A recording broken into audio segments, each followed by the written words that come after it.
Live, local, breaking news. This is WYFF News 4 at 6 in high definition.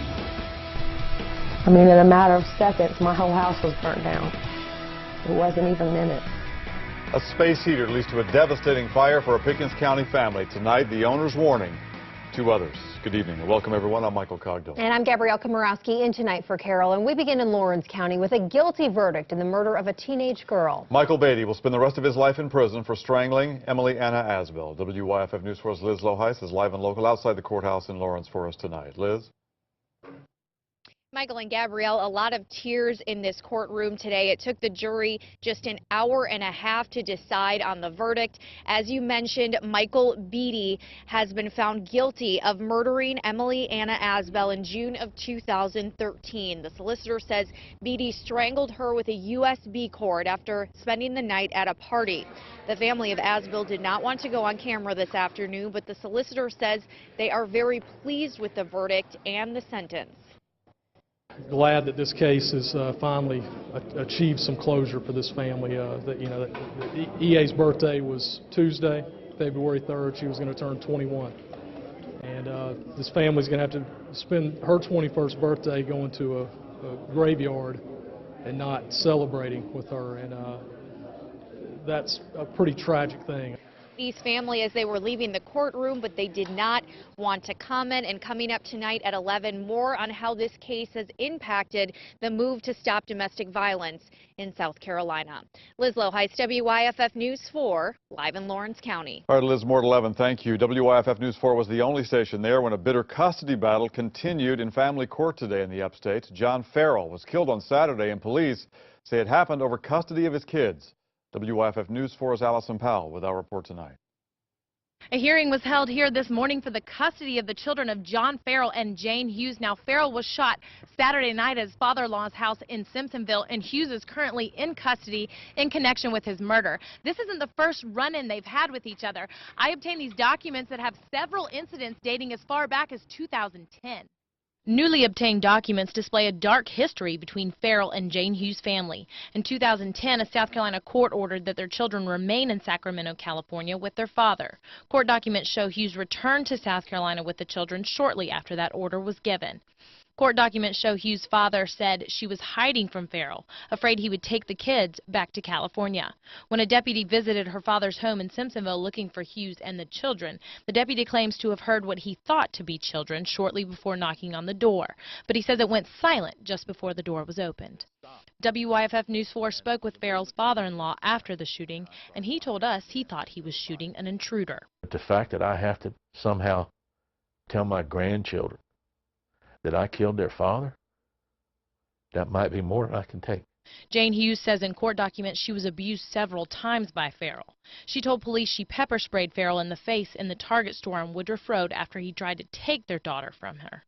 In April of 2011, a Greenville County deputy said that Farrell told him over the phone he would stay in California because he feared for his safety. Jane Hughes remains in custody in connection with Farrell's murder. 4 other people, including family members, are in custody involved with his murder as well. Allison Powell for us tonight. Farrell's brother David is now fighting to get custody. Pickens fire officials say a fire destroyed a home on Medland Drive this morning. Firefighters say an electric space heater is to blame. They were able to put out the flames within just 10 minutes. The owner, Andrew Wright, says it all happened so quickly. She yelled fire. We went back there and looked, and the wall was on fire. We ran out the door, and before we knew it, the whole house was on fire. Wright says the family was using the space heater instead of turning on heat to heat the home. Firefighters do want to remind you when using space heaters, you need to make sure nothing is within 3 feet of the heater and do not overload the circuit. The North Carolina Fire Marshal's office has not released autopsy results yet after a 4-year-old boy died in a fire in Leicester Wednesday. A woman was also burned. The Marshal's office has identified that woman as an acquaintance of the boy's uncle with whom he was staying. She's still receiving treatment at the burn center in Winston-Salem. Investigators have not been able to talk to her yet because of her injuries. 2015 is shaping up to be a year of change in South Carolina's approach to reducing domestic violence. New laws are in the works right now, and just this week the governor announced a task force Right now, a local group, though, is keeping a close watch on the progress of both. WYFF News 4's Corey Davis is live and local tonight in Greenville for us. Corey, what are some of their concerns? Michael, this is a list of all of the agencies that executive director here at Safe Harbor told me she's worried about, the ones that aren't on this list here. This is the governor's task force.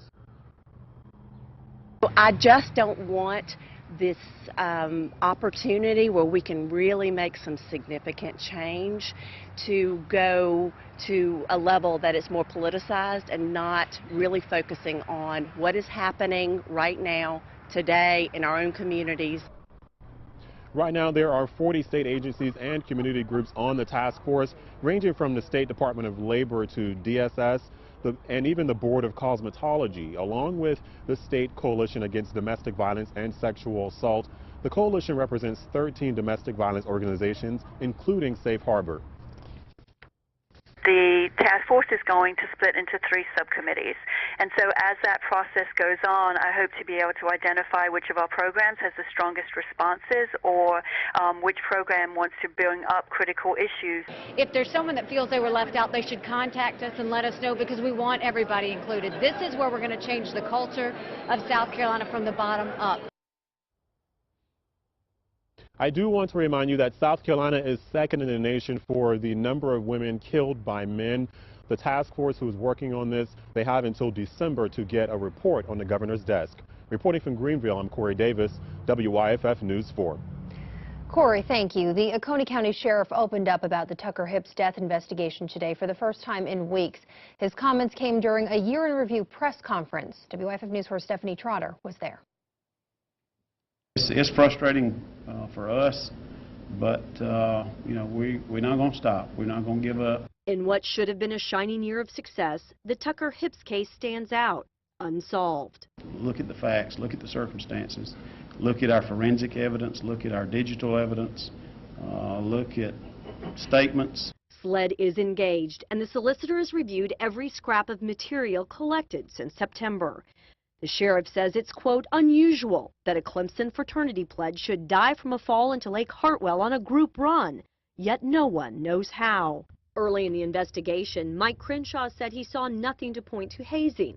His response today, I think it's premature to speculate or to really jeopardize the case in any way as to what our findings have been since that date going forward until our investigation is complete. The sheriff says leads are still coming in, specifically through Crime Stoppers. But he said they're still missing the one piece of the puzzle that will let them know with certainty what happened on this bridge.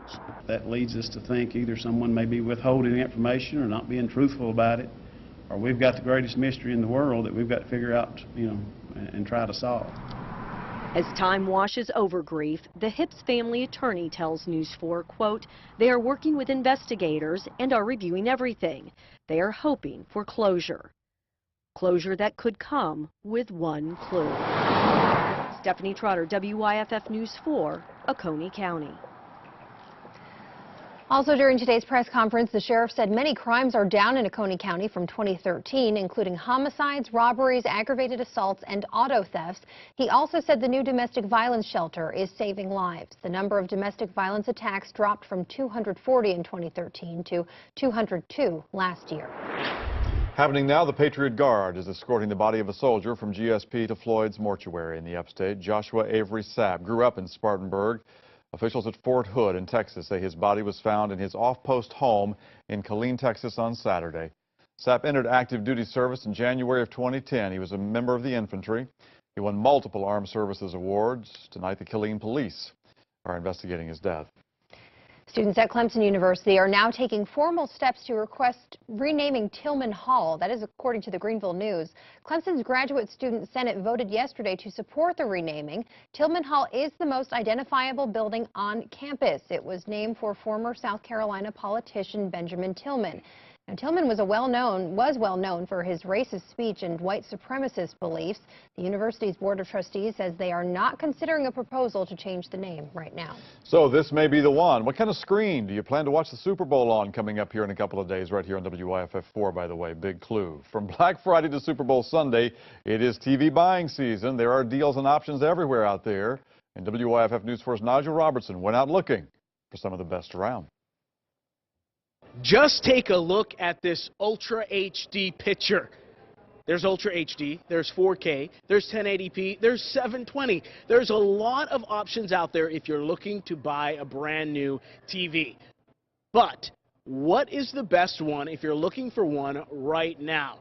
What is 4K? What is Ultra HD? Well, basically, it's the exact same thing. You see that pixel right there on your television screen?